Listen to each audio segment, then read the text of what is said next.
Vous êtes-vous déjà demandé pourquoi tout le monde parle des ransomware? Vous en entendez parler dans les entreprises, dans la presse et aux informations. Peut-être qu'une fenêtre vient de s'ouvrir sur votre ordinateur pour vous avertir que vous êtes infecté par un ransomware. Vos données peuvent être chiffrées et prises en otage contre rançon. Aujourd'hui, Sylviane Boulière, conseillère à l'UFC Que Choisir de la Sarthe, va vous donner quelques conseils pour minimiser les risques. Bonjour Sylviane. Bonjour Françoise. Tout d'abord Sylviane, qu'est-ce qu'un ransomware ou rançongiciel?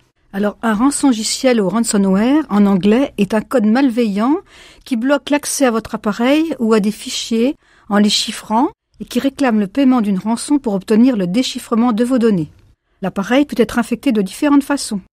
Après l'ouverture d'une pièce jointe frauduleuse ou d'un lien malveillant reçu par email, lors d'une navigation sur des sites compromis, suite à une intrusion informatique sur le système de la victime.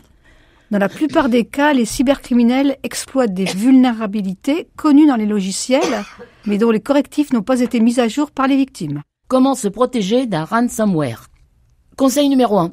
Appliquez de manière régulière et systématique les mises à jour de sécurité du système et des logiciels installés sur vos appareils. Conseil numéro 2. Tenez à jour l'antivirus et configurez votre pare-feu.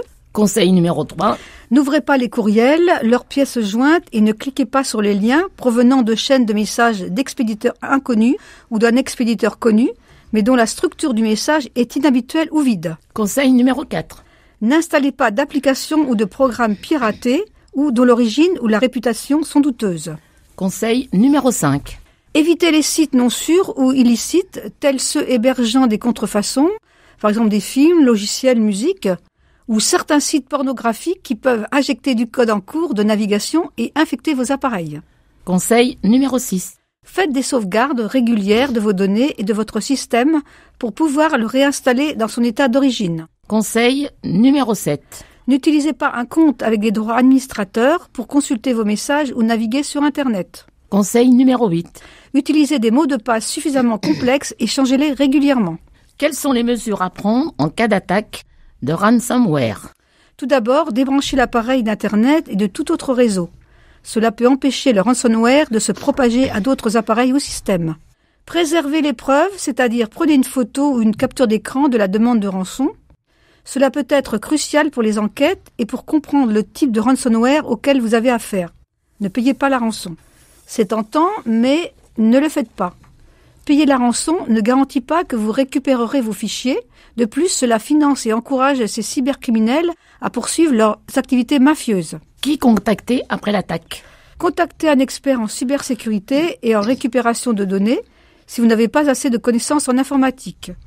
Vous trouverez sur www.cybermalveillance.gouv.fr des professionnels en cybersécurité susceptibles de pouvoir vous apporter leur assistance. Déposez plainte.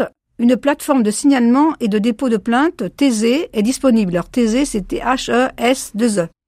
Cette plateforme gratuite est accessible depuis un ordinateur, une tablette ou un smartphone.